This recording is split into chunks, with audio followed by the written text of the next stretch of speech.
by Councilmember, I'm sorry, Vice Mayor Washington, second by me, by consensus. Thank you. We move to the next ceremonial item, item 4.2. It is a resolution declaring October 23rd to October 29th as National Childhood Lead Poisoning, Prevention Week. And we'll wait.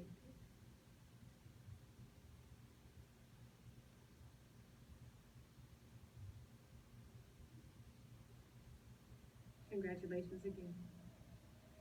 Moved by Councilmember Dean, second by me. This is as to item 4.2, National Childhood Lead Poisoning Prevention Week. There are no speakers. Thank you, by consensus.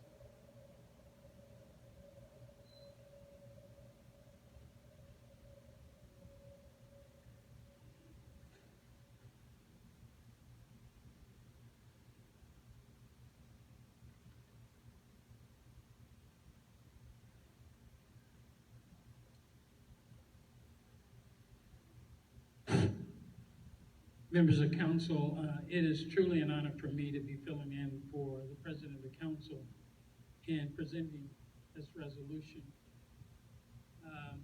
So before us, we have Maricela Foster. I hope I pronounced it correct, Mr. Dale Hagan.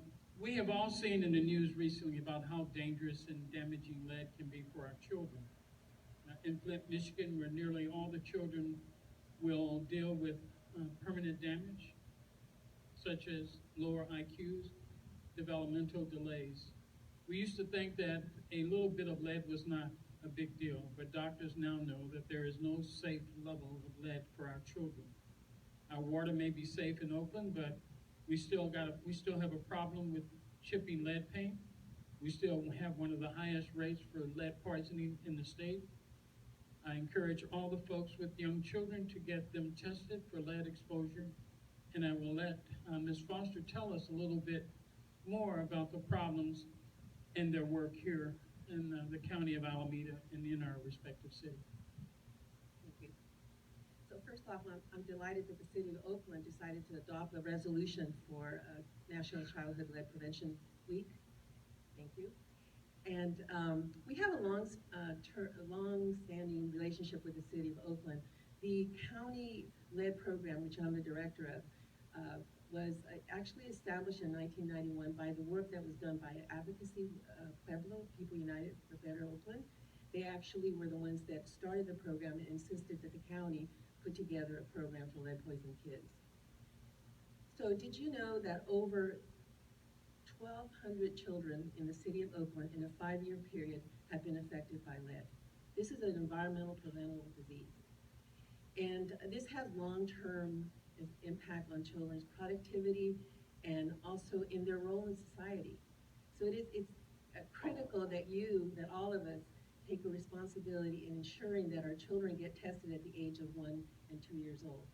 And particularly in children that are in federally funded programs, such as Head Start, WIC, and so forth. And you can do your part by ensuring that your children are tested and that you actually pass the word along to other parents to test their children. And I'm going to have Dale talk a little bit, since we're an environmental and health and housing department, I wanted Dale to talk a little bit about the housing aspect of lead poisoning. Thank you. So deteriorated lead-based paint in housing is still the #1 source of lead exposure for children in the city of Oakland. Older homes built before 1978, especially those built before 1950, are very likely to have a lot of lead-based paint. Even if they've been repainted since then, the old paint is still there. And when that paint deteriorates, or when somebody is doing renovations and they don't take the proper precautions, then that can become a source of exposure for children and can remain as a lead hazard at the property even long after that job is done. So we do have a lot of relationships with City of Oakland agencies and with community-based organizations, and they have helped us make a lot of progress there. In recognition for the work that the City of Oakland has done, the US EPA is sponsoring free lead safety trainings this Friday and Saturday, and the next Friday and Saturday after that. So if anyone knows anyone that works in the construction industry in older homes, please talk to me so we can see how to get them signed up for that. It's critically important that our older homes be maintained in a lead-safe manner. as Maricela said, please, spread the word to your family, your friends, neighbors, anyone who lives, works in, and maintains an older home. Thank you. Thank you, Dale. And this resolution declares October the 23rd through October the 29th at National Childhood Lead Poisoning Prevention Week, and it reads, whereas October the 23rd through the 29th is National Childhood Lead Poisoning Prevention Week, which seek to raise awareness about the risk of children accidentally being exposed to lead in their homes. And whereas lead poisoning can seriously affect a child's brain and nervous system and has been shown to cause learning and behavior problems that impact a child for the rest of his or her life. And whereas new research show that beside lead poisoning, which can be potentially fatal, there is no level of lead in the blood that can be considered safe, and that any level of lead can negatively impact a child's development.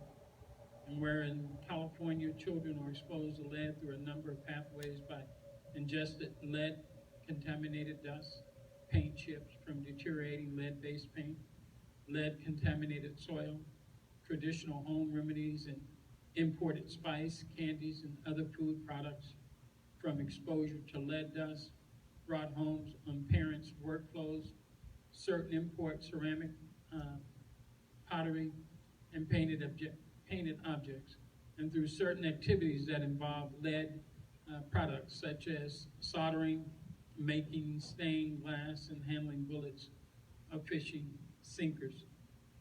And so be it resolved that the City of Oakland hereby declare the week of October the 23rd through the 29th as National Childhood Lead Poisoning Prevention Week, and encourage all residents with young children under the age of 6 to have their medical provide conduct preventive testing.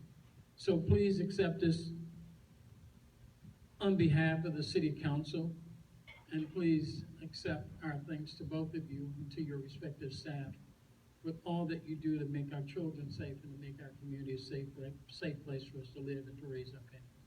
So thank you very much. Mr. Chair. Yes. Mr. Chair. Yes, Councilmember Brooks. Maricela and Dale have been extremely humble in accepting this award. I sit on the Joint Powers Authority for the city and the county on lead prevention, which Maricela is the director of. This program receives national attention for the work that they do. They lead the nation in the work that's being done around lead. We have partnered with them to do the proactive rental inspections is a part of the work that's being done currently with the lead program. And I think that what's really important for most people is that it used to be a thought that if we could reduce the levels of lead in children, that somehow they would get better. And now the belief is that it's permanent. And so in Flint, Michigan, they've harmed a whole generation of children. We still have issues with lead in the city of Oakland and throughout the county. And so it's really important that we address this when we see it. There's remediation programs, there's a lot of programs that people can access through the program that Maricela runs. So I just wanted to make sure that we gave the proper recognition to the work that's being done here because it's stellar. Mr. President, I would also like to recognize Dale for not only through the county efforts, contributing services and time for our children, but at the same time, for the public that's here, Dale is also on a weekly basis making a difference in Oakland, working at Peralta Hacienda Park, and he's one of the founders, but you can always see them be really engaged in the neighborhood and the community, and I just want to express my appreciation for all the work that you do. Thank you, Dale.